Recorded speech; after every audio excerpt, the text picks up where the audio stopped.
कस्मिन् कर्मणि देवस्य मयोहं जगदीशुता यथा चोपिता कीर्ति कृष्णेन हरेण कथ्यताम्।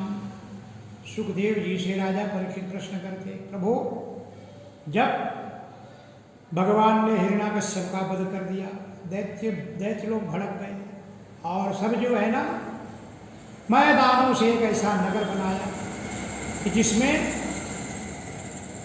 मैं दानों ने ऐसा त्रिपुर दहन, उसमें 3 खंड हुए, एक सोने का, एक लोहे का, एक तांबे का। और भगवान नष्ट करना चाहे लेकिन वो नष्ट नहीं होता। भगवान भोलेनाथ से देवता प्रार्थना किए, भगवान भोलेनाथ गए, लेकिन उसमें दैत्य तो बाण मारते थे, जब ये मारते छिप जाते थे। भगवान भोलेनाथ ने भी बाण छोड़े, उनकी जब मृत्यु हुई तो वहाँ एक मैदानों ने अमृत कुंड बनाया था, उसमें सारे दैत्यों को ले जाकर के पानी में डुबोते थे, फिर सब जीवित हो जाते थे। तो मैदान ने सोने चांदी और लोहे के 3 विमान बनाए और उसी में दैत्य छिप जाते थे। ततस्ते सेवरालोकम् उपसादेश्वरं विभो त्राहिणस्तावकं देवो विनष्टान् त्रिपुरालैः। अब भगवान ने, शिव ने देवताओं के कहने पर सारे देवता परेशान हो रहे थे, बोले चिंता मत करो। भोलेनाथ ने अग्निबाण छोड़ दिया, अग्निबाण छोड़ते ही त्रिपुर जो है, त्रिपुर दहन उसका जो है पूरा जल गया। 3 विमान, तीनों जो है सोना चांदी और ये जो बना था वो सब जल गया। अब मैदान ने जो अमृत कुंड बनाया था, त्रिपुर दहन हो गया। भगवान भोलेनाथ ने अग्निबाण छोड़ते ही जो चांदी का, सोने का, लोहे के बना था, वो 3 घर, 3 विमान जल के राख हो गया, लेकिन अमृत कुंड बचा। तो जो दानव जो जल गए थे, जो राक्षस, उनको सबको फिर अमृत से पड़ दिए और फिर जीवित हो गए। अब जो है सारे देवता चिंतित हो गए, ब्रह्मदेव के पास गए। ब्रह्मदेव जो है भगवान नारायण के पास गए, बोले प्रभु क्या करना चाहिए, दैत्य तो मरेंगे नहीं। भगवान ने युक्ति सोची, ब्रह्मदेव आप बछड़ा बन जाओ, हम गाय बन जाते हैं और वहाँ चलते हैं, अपनी वैष्णवी माया से उनको मोहित कर देंगे और गाय बछड़ा बन के सारा अमृत पी लेंगे, फिर ये दैत्य नहीं बचेंगे। बस्य आसीत् तदा ब्रह्म स्वयं विष्णुरजं विगौ प्रविश्यं त्रिपुरं काले रसकूपामृतं पयो। स्वयं भगवान नारायण गाय बन गए, ब्रह्मा जी को बछड़ा बना दिए और गए। वहाँ पर जितना सुंदर भगवान रूप था कि गाय को देखकर जो है दैत्य मोहित हो गए। बछड़ा देखेंगे क्या सुंदर बछड़ा है, और भगवान उसकी ही प्रतीक्षा कर रहे थे। सारे दैत्य गाय बछड़ा देख रहे थे और ये भगवान ऐसी माया अपनी फैलाई कि दैत्य को समझ में नहीं, भगवान की सुंदरता में मोहित हो गए और विष्णु भगवान गाय रूप में गए, सारा अमृत पी लिए। एवं दग्धा पुरस्त्रिष्टो, पूरा अमृत गाय बछड़ा बन के पी गए। जब कुछ बचा ही नहीं, तब उनको लगा कि अरे ये तो विष्णु है, छली है। इतने में भगवान भोलेनाथ ने फिर से अपना अग्निबाण छोड़ा। इस बार तो अमृत भी नहीं बचा, कुछ नहीं बचा। भगवान भोलेनाथ जैसे ही अपना त्रिशूल छोड़ा, सारा जल के भस्म हो गया, सारे दैत्य मारे गए। एवं दग्धा पुरस्तिष्णो भगवान पुरहानिपो ब्रह्मादि स्तूयमाना सुधाम प्रतिपद्यता। और सारे देवता अपने अपने जो है धाम को चले गए और त्रिपुर दहन की इस प्रकार से जो है भगवान भोलेनाथ ने वो 3 जो विमान थे, सोने का, चांदी का, लोहे का, उसको जला के भस्म किए और दैत्यों का वध किया। गोपाल कृष्ण भगवान की जय। इधर प्रहलाद जी ने भगवान नरसिंह भगवान से अनेक प्रकार के प्रश्न किए। भगवान ने मानव धर्म, स्त्री धर्म, वर्ण धर्म, ये सारे धर्मों का ज्ञान दिया। प्रहलाद ने प्रश्न करते हैं, नत्वा भगवतो जायं लोकानां धर्म हेतवे भक्षे सनातनं धर्मो नारायण मुखाश्रुतम। प्रभु अजन्मा जो भगवान है, सब धर्मों का कारण है, जो सनातन धर्म है, तो मानव धर्म क्या है, धर्म के कितने लक्षण हैं।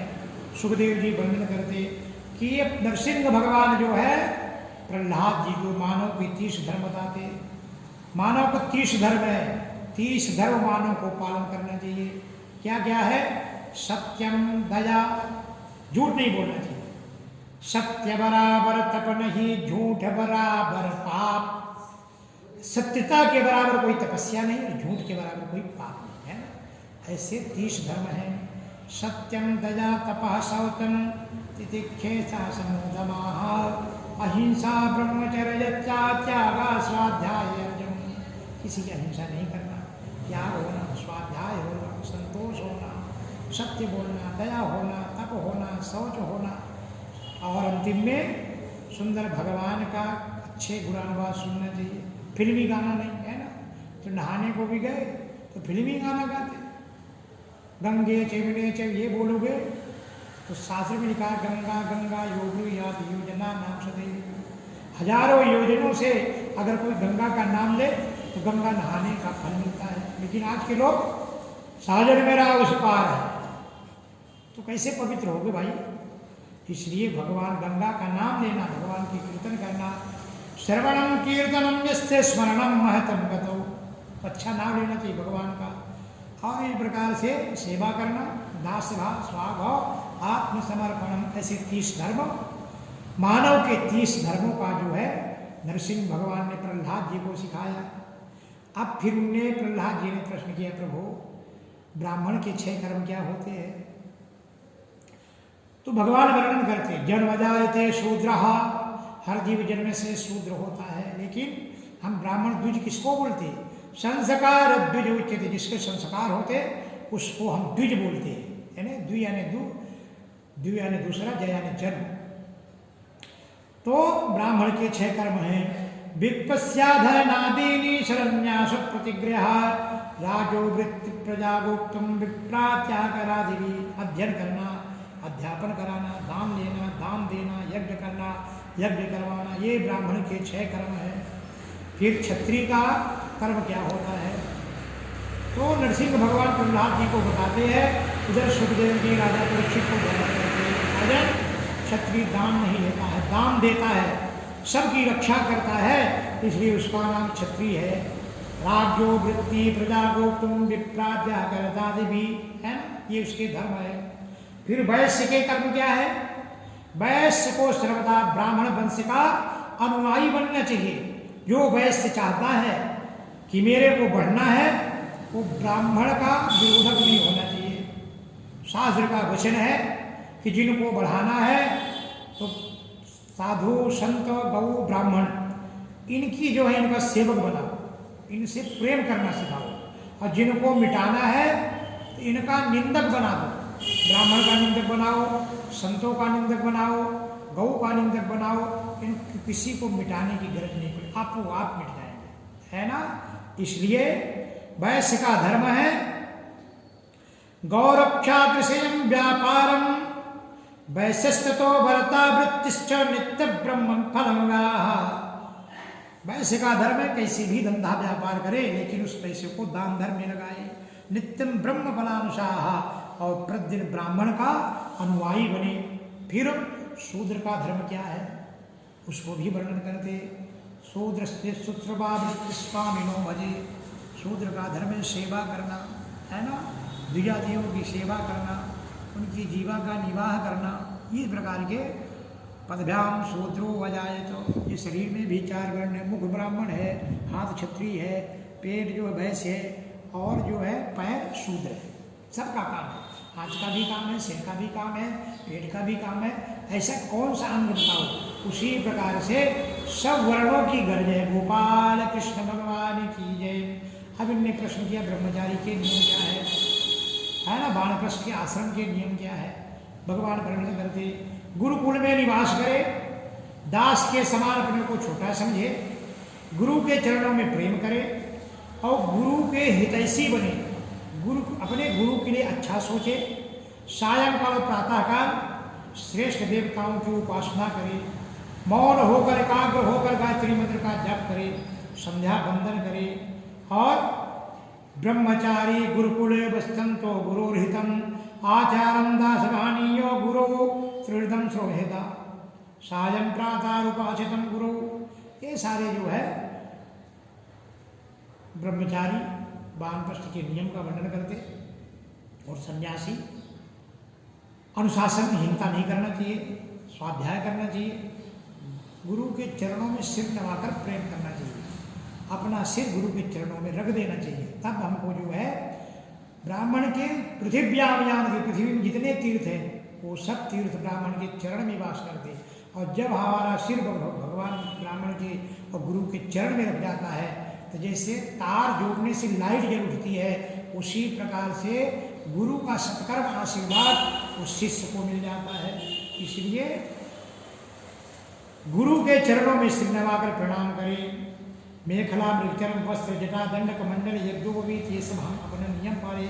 भिक्षा लाकर जो है गुरुकुल में वास करता है तो भिक्षा लाकर गुरु को देना चाहिए। कर्म साधन में इंद्रियों को वश में रखे, स्त्रियों से दूर रहे। स्त्री आग के समान है, पुरुष घी के समान है ना। अपनी कन्या ही क्यों न हो, उसके भी एकांत में नहीं रहना चाहिए। नवग्नि प्रमदानाम घृतकुंभस्य मप्पुमान् सुतामपि रहोजगुवा धन्यतायावधर्तकृतो। सुरमांजन उल्टन ना लगाए, गुरु को मुहमा की दक्षिणा दे। विद्या जिससे सीखते, जिससे ज्ञान लेते, जिससे हम कथा नियम तो ये है गुरु कोई मांगता नहीं है, लेकिन अगर मांग बैठा तो उसको देना चाहिए। अगर नहीं दिए तो अपना सारा कर्म निष्फल हो जाता है। इसलिए गुरु जो मांगे उसके अनुसार उनको दक्षिणा देना चाहिए। दत्पावनुसातो गुरु काम यदीश्वरा। और फिर गृहस्थाश्रम को स्वीकार करें। बाणप्रस्थ के नियम क्या, ये प्रश्न करते हैं। प्रहलाद जी ने प्रश्न किया बाणप्रस्थ का नियम क्या है। तो बाणप्रस्थियों को जोते हुई भूमि से चावल गेहूँ अन्न वो नहीं लाना चाहिए, नहीं खाना चाहिए।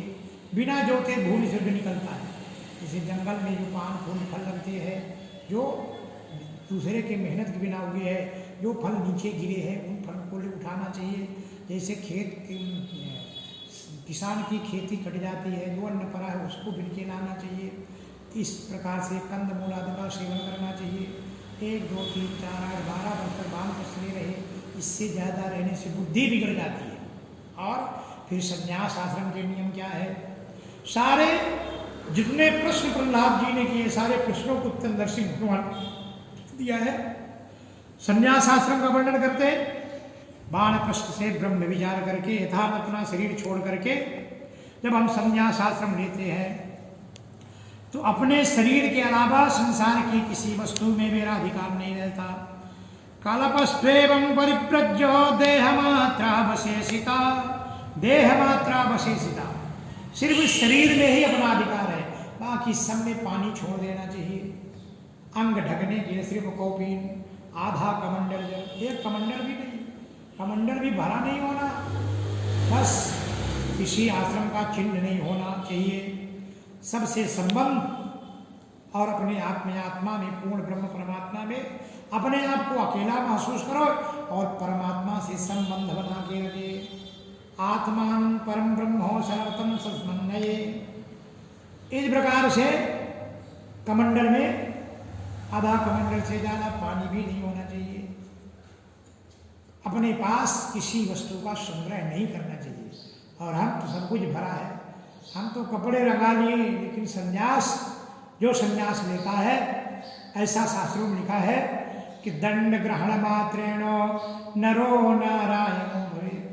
जिसने इतना परित्याग किया है, सर्वस्व छोड़ दिया है, और जब वो त्रिदंड लेता है नरो नारायणो भवेत्। कोई संत, सच्चा संत वो मनुष्य नहीं है, नर नहीं है। नरो नारायणो भवेत्, वो तो नारायण हो जाता है। गोपाल कृष्ण भगवान की जय। इसके बाद प्रहलाद जी को दत्तात्रेय के दर्शन होते हैं। प्रहलाद जी ने प्रश्न किया, प्रभु आपका शरीर तो बड़ा हिष्टपुष्ट है, लोग धन कमाते हैं, वस्तु लाते हैं, भोग विलास से हिष्टपुष्ट बनाते हैं, लेकिन आपका इतना शरीर जो है हिष्टपुष्ट है, उसका कारण क्या है। दत्तात्रेय जो है प्रहलाद जी को बताते हैं, तृष्णया भवान नित्यम योगे कामे च पूरया।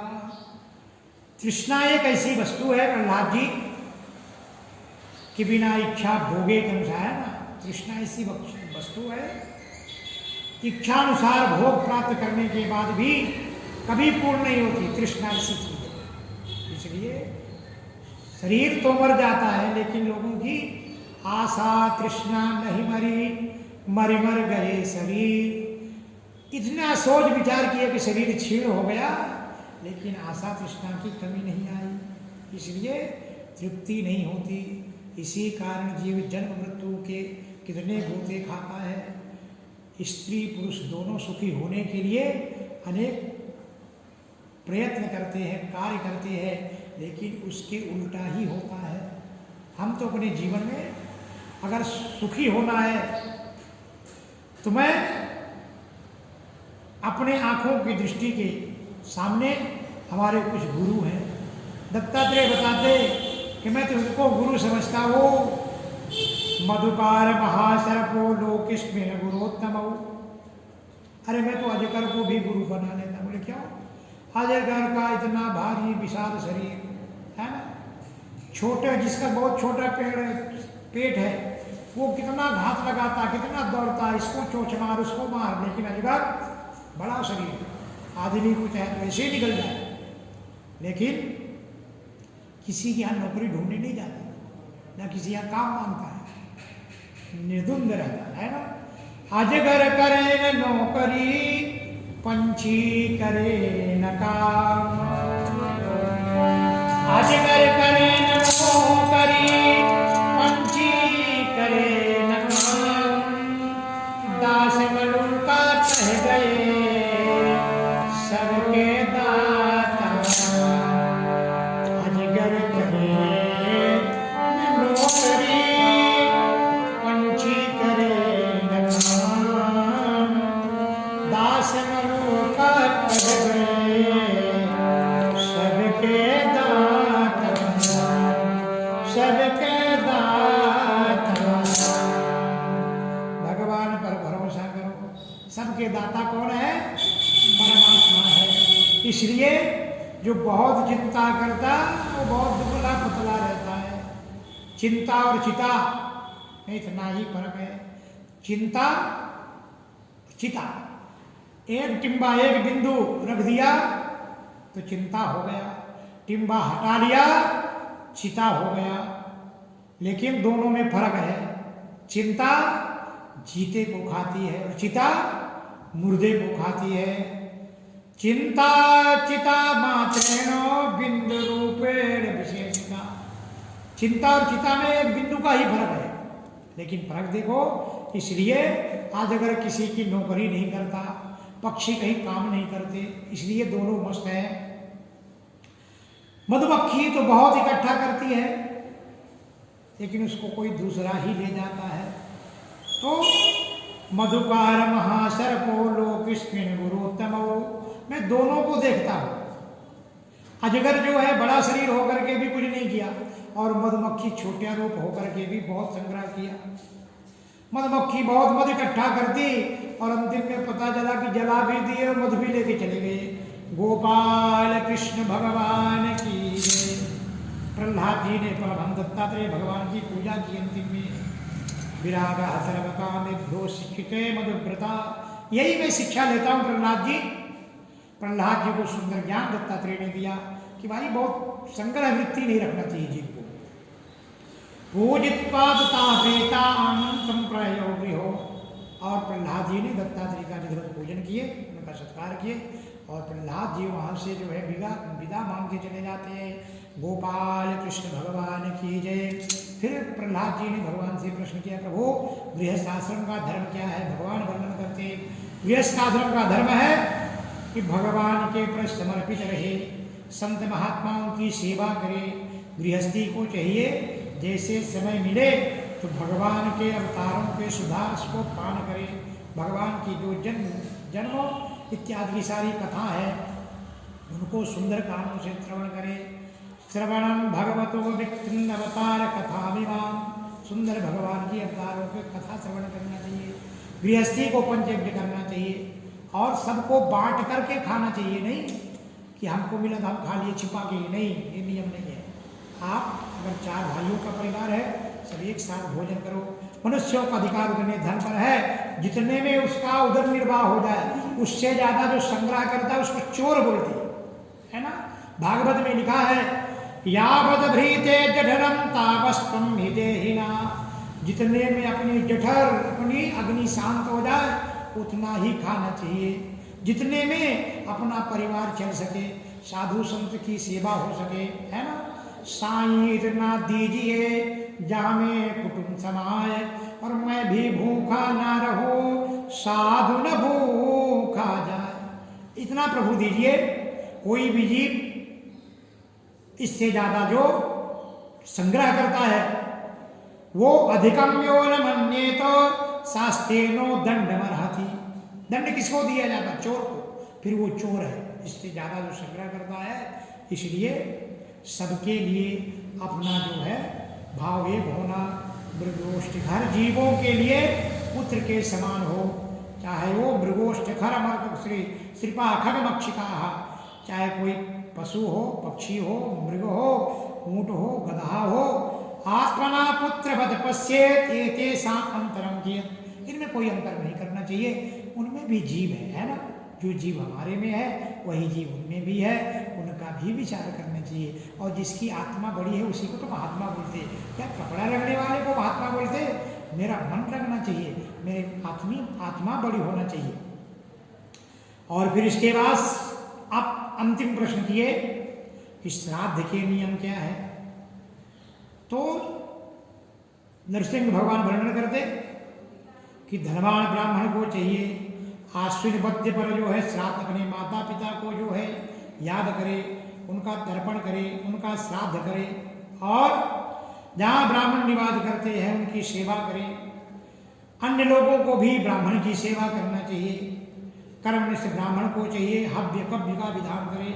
हव्य भाग बोलते देवताओं को जो दिया जाता, कव्य भाग बोलते जो पितरों को दिया जाता है। इसलिए श्राद्ध के भी नियम है। श्राद्ध कैसे करना चाहिए? अपने घर में श्राद्ध हो तो अच्छे लोगों को, जिनको पितर के नाम से भोजन करा रहे, तो 5 ब्राह्मणों का आमंत्रण दो। 2 ब्राह्मण देव ठिकाने बैठाओ, देव की जगह उनका पूर्व मुख करके बैठाओ, और 3 ब्राह्मण जो है पितर के जगह दक्षिण मुख करके पितरों की जगह बैठाओ। 2 देवे पितृकार्ये त्रिनैकमोयत्र वा भोजेत सुस्मितौ श्राद्धे पुरगान विस्तरम। और श्राद्ध में इस प्रकार का नियम बताए। श्राद्ध में मांस इत्यादि का जो है भक्षण नहीं करना चाहिए, नहीं लाना चाहिए। जो ब्राह्मण असंतुष्ट है उसका तेज विद्या तब क्षीण हो जाता है, वो विवेक खो बैठता है। इसलिए असंतुष्ट विप्रस्थे विद्या तपोयशः, ऐसे ब्राह्मण जो है पूजनीय नहीं माने जाते। संतोषी ब्राह्मण ही भगवान का रूप है। गोपाल